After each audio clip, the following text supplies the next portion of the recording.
Công Giáp thuyết phục thành công chủ đất người Bồ, bán lại mảnh đất để giúp người dân Mai Ala thoát nghèo. Chào các bạn, Công Giáp, một thành viên của team châu Phi, đã đạt được một bước tiến lớn trong việc thực hiện một dự án nông nghiệp tại bản Mai Ala nhằm giúp người dân nơi đây thoát khỏi cảnh nghèo đói. Với sự khéo léo và nhiệt huyết của mình, Công Giáp đã thuyết phục được bác chủ đất người Bồ Đào Nha bán lại mảnh đất quý giá cho dự án.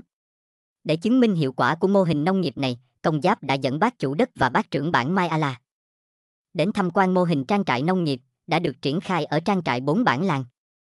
Tại đây, những cánh đồng xanh mướt và những sản phẩm nông nghiệp phong phú đã khiến bác chủ đất người Bồ rất ấn tượng.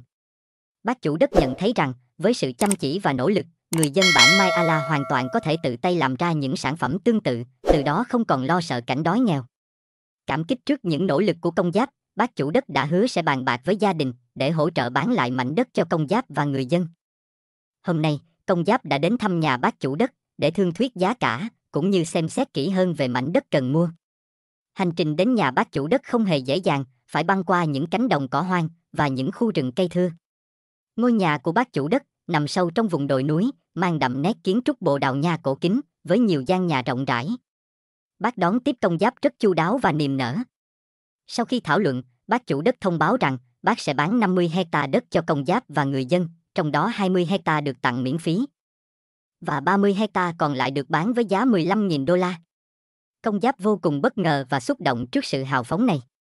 Anh muốn xác nhận lại một lần nữa, tại vì số đất bác tặng quá lớn, gần bằng số đất bác bán, bác chủ đất khẳng định chắc chắn đó là sự thật, đồng thời khuyên Công Giáp tin tưởng vào lời nói của mình, cháu hãy cứ tin tưởng vào lời nói của bác. Bác chủ đất nói với Công Giáp. Đáp lại, Công Giáp bày tỏ lòng biết ơn sâu sắc, mua bán cháu chưa nói trước, nhưng cháu thực sự cảm động trước tấm lòng của bác, đối với người dân bản nơi đây. Bác chủ đất vui vẻ chia sẻ, bác cảm ơn cháu, bác rất cảm kích trước việc làm thiện nguyện của cháu, giúp đỡ nhiều người dân nghèo nơi đây.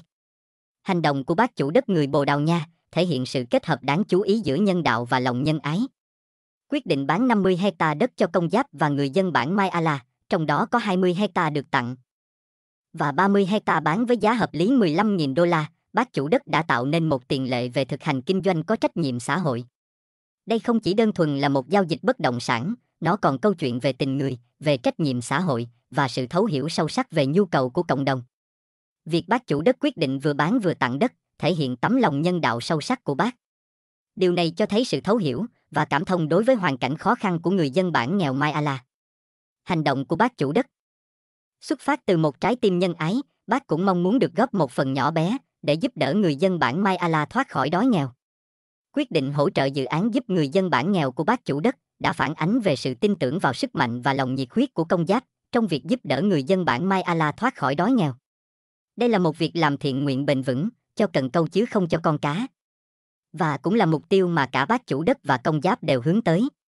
Công Giáp thể hiện tinh thần kiên trì và quyết tâm đáng ngưỡng mộ trong việc giúp đỡ người dân Mai Ala thoát nghèo. Sự nỗ lực không ngừng nghỉ và khả năng thuyết phục của Công Giáp là yếu tố then chốt giúp dự án thành công. Điều này không chỉ là một minh chứng cho lòng dũng cảm, mà còn thể hiện tinh thần nhân đạo, sẵn sàng vượt qua mọi khó khăn để đạt được mục tiêu cao cả. Vai trò của Công Giáp trong tình huống này cũng rất đáng khen ngợi. Quyết tâm giúp đỡ người dân Mai Ala thoát khỏi nghèo đói, bất chấp khó khăn, nhấn mạnh sự kiên trì và cam kết của Công Giáp đối với thay đổi xã hội.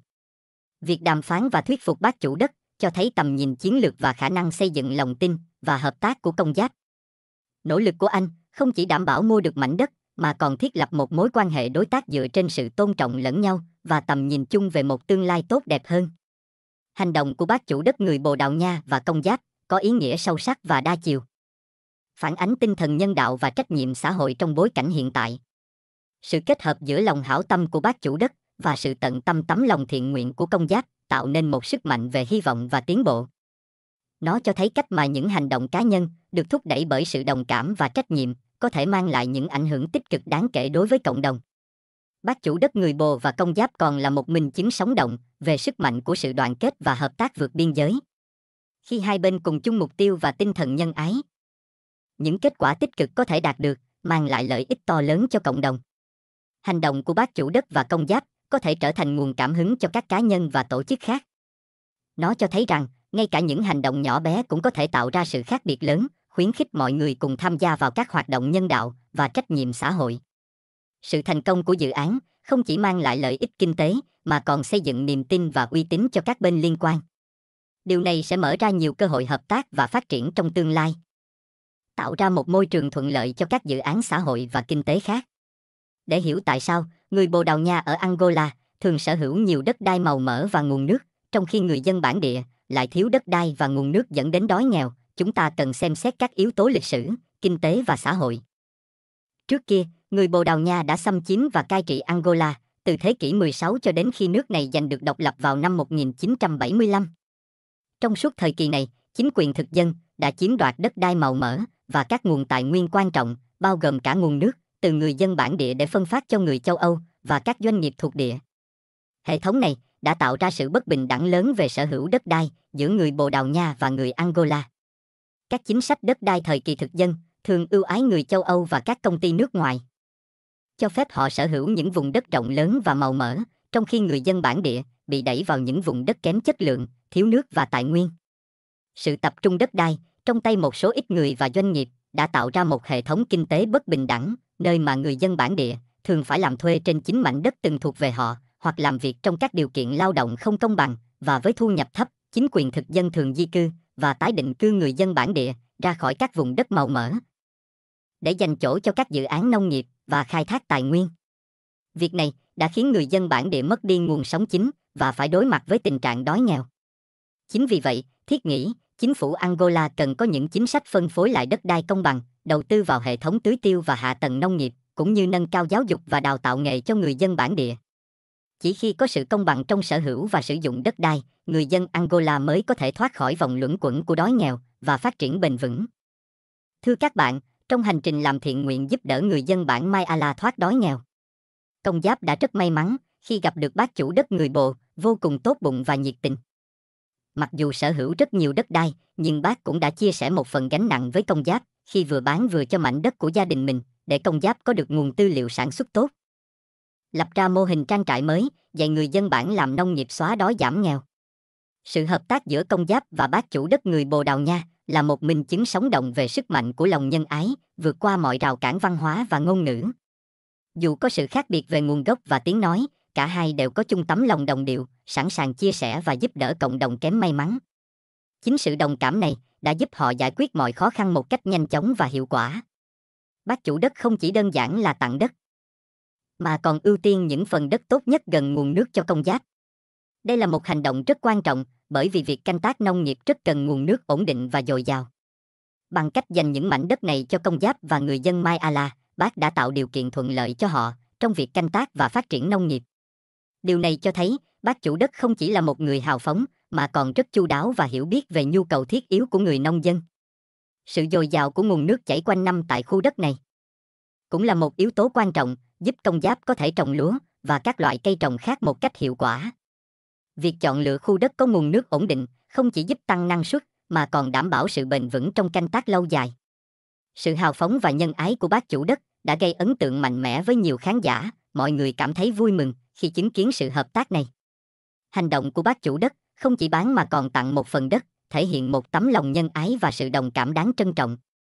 Việc này không chỉ giúp ích cho Công Giáp và người dân bản Mai Ala, mà còn tạo nên một mô hình mẫu mực về sự chia sẻ và hỗ trợ cộng đồng.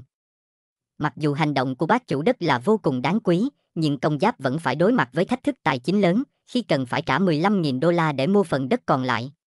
Đây là một khoản tiền không nhỏ, đặc biệt trong bối cảnh kinh tế của các trang trại vẫn còn nhiều khó khăn. Để dự án này được triển khai thành công và sớm mang lại lợi ích cho người dân bản Mai Ala, sự hỗ trợ từ các mạnh thường quân và các nguồn tài trợ là rất cần thiết. Những tấm lòng nhân ái này có thể đóng góp để giúp Công Giáp vượt qua khó khăn tài chính ban đầu và tiến hành các bước tiếp theo của dự án. Về phần kế hoạch trồng trọt và tăng thu nhập cho người dân, việc trồng các loại rau củ quả Việt Nam hay cói để dạy người dân dệt chiếu cũng là một ý tưởng rất hay. Những loại cây trồng này không chỉ phù hợp với điều kiện đất đai và khí hậu, mà còn có thể giúp người dân bản tăng thêm thu nhập từ việc sản xuất và bán sản phẩm thủ công trong những lúc nông nhàn. Với nguồn nước dồi dào của con suối nước tự nhiên, đây là điều kiện lý tưởng để Công Giáp thực hiện mô hình trồng lúa nước Việt Nam dọc theo con suối này. Việc này giúp tạo nguồn lương thực ổn định, cứu đói hữu hiệu cho người dân bản châu Phi. Công Giáp sẽ cần bàn bạc kỹ lưỡng với người dân bản Mai Ala về các kế hoạch tài chính và sản xuất, đồng thời thương lượng với bác chủ đất về cách thức chi trả tiền đất phù hợp. có thể là trả một lần hoặc nhiều lần. Quy trình mua bán đất cần được thực hiện đúng theo pháp luật của nhà nước Angola để đảm bảo tính hợp pháp và minh bạch. Vâng, thưa các bạn. Với sự hào phóng của bác chủ đất người Bồ, cùng với sự tận tâm nhiệt tình của công Giáp, những con người có tấm lòng nhân ái, sự đồng điệu về tâm hồn đã xóa nhòa mọi khoảng cách, gắn bó mọi người đến gần nhau hơn. Mặc dù phía trước tương lai còn rất nhiều khó khăn, nhưng đây xem như thành công bước đầu của công Giáp trong mục tiêu xóa đói giảm nghèo và phát triển bền vững cho người dân bản nghèo Mai Ala. Cảm ơn các bạn đã dành thời gian xem hết video. Nếu thấy video này hay ý nghĩa, xin vui lòng cho mình xin một like và nút đăng ký kênh nhé. Cảm ơn các bạn nhiều.